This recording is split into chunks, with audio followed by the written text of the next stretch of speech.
आज की वीडियो में हम पढ़ेंगे हिंदी कक्षा 4 के पाठ 13 हुदहुद के विषय में।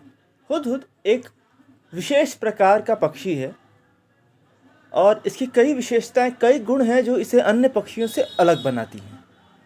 तो एक कहानी के माध्यम से हम पढ़ेंगे कि आखिर वो कौन सी विशेषताएं हैं और किस कारण से हुदहुद को एक विशिष्ट पक्षी भी कहा जाता है।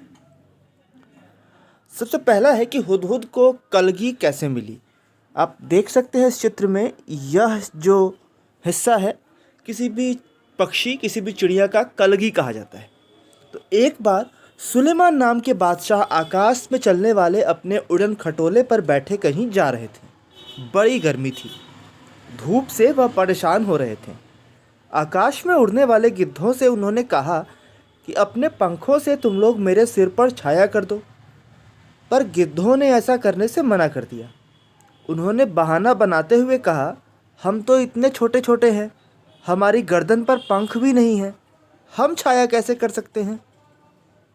सुलेमान आगे बढ़ गए। कुछ दूर जाने पर उनकी भेंट हुदहुदों के मुखिया से हुई। सुलेमान ने उससे भी मदद मांगी। वह चतुर था। उसने फौरन अपने दल के सभी हुदहुदों को इकट्ठा करके बादशाह सुलेमान के ऊपर छाया कर दी। सुलेमान बोले, मैंने गिद्धों से भी मदद मांगी थी, वे मेरी मदद कर सकते थे, परंतु उन्होंने मेरी मदद नहीं की। तुम गिद्धों से छोटे हो पर चतुर अधिक हो। तुम सब ने मिलकर मेरी सहायता की है। मैं तुमसे बहुत प्रसन्न हूँ। मैं तुम्हारी कोई इच्छा पूरी करूँगा। बताओ तुम्हारी क्या इच्छा है। मतलब बादशाह सुलेमान हुदहुद से प्रसन्न होकर उन्हें उनकी एक इच्छा पूरी करने को तैयार हो गए। मुखिया ने कहा, महाराज, मैं अपने सभी साथियों से सलाह करने के बाद अपनी इच्छा बताऊंगा। मुखिया ने साथियों से सलाह करने के बाद कहा, महाराज, यह वरदान दीजिए कि हमारे सिर पर आज से सोने की कलगी निकल आए। बादशाह हंसे और बोले, मुखिया, इसका फल क्या होगा, यह तुमने सोच लिया है। मुखिया बोला, हाँ महाराज, मैंने खूब परामर्श करके यह वर मांगा है। सुलेमान ने प्रार्थना स्वीकार कर ली। सभी हुदहुदों के सिर पर सोने की कलगी निकल आई। लोगों ने सोने की कलगी को देखा तो वे हुदहुदों के पीछे पड़ गए।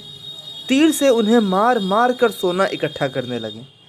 हुदहुदों का वंश समाप्त होने पर आ गया। तब मुखिया घबराकर बादशाह सुलेमान के पास पहुंचा और बोला, इस सोने की कलगी का कारण तो हमारा वंश ही समाप्त हो जाएगा। सुलेमान ने कहा, मैंने तो शुरू में ही तुम्हें चेतावनी दी थी। खैर, जाओ, आज से तुम्हारे सिर का ताज सोने का नहीं, सुंदर परों का हुआ करेगा। सुंदर परों का हुआ करेगा।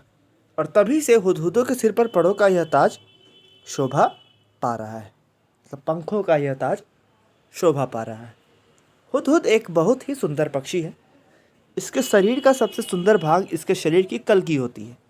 वैसे तो यह इसे समेटे रहता है, पर आवाज़ ही जैसे ही किसी तरह की आवाज़ होती है, यह चौकन्ना होकर परों को फैला लेता है।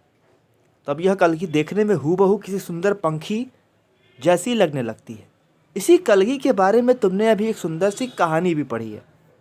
हुदहुद का सारा शरीर रंग बिरंगा और चटकीला होता है। पंख काले काले होते हैं जिन पर मोटी सफ़ेद धारियाँ बनी होती हैं। गर्दन का अगला हिस्सा बादामी रंग का होता है। चोटी भी बादामी रंग की होती है, मगर उसके सिरे काले और सफ़ेद होते हैं। दुम का भीतरी हिस्सा सफ़ेद और बाहरी हिस्सा काले रंग का होता है। चोंच पतली, लंबी तथा तीखी होती है। इस चोंच से यह आसानी से ज़मीन के भीतर छिपे हुए कीड़े मकोड़ों को ढूंढ निकालता है। इसकी चोंच नाखून काटने वाली नहड़नी से बहुत मिलती है और शायद कहीं कहीं इसे हजामिन चिड़िया के नाम से भी कहा जाता है। हुदहुद हमारे देश के सभी भागों में पाए जाते हैं। तुमने इसे अपने घर के आसपास अपनी तीखी चोंच से ज़मीन खोदते हुए अवश्य देखा होगा। बोलते समय यह 3 बार हुप हुप हुप सा कुछ कहता है, इसीलिए अंग्रेजी में हुप हू कहा जाता है। हिंदी में इसे हुदहुद कहते हैं। दूब में कीड़ा ढूंढने के कारण हमारे देश में कहीं कहीं इसे पदुबया भी कहते हैं और सुंदर कलगी की वजह से कुछ देशों में लोग इसे शाह सुलेमान कहकर पुकारते हैं। मादा हुदहुद 3 से 10 तक अंडे देती है।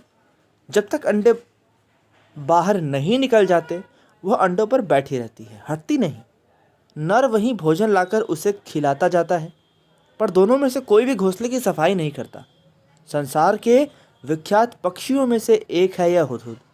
यह अपनी सुंदरता के लिए तो मशहूर है, पर इसे पालतू नहीं बनाया जा सकता और न ही इसकी बोली में मिठास है। आज की वीडियो में इस पार्ट से इतना ही। अगली वीडियो में मिलेंगे पार्ट से जुड़े प्रश्नोत्तरों के साथ।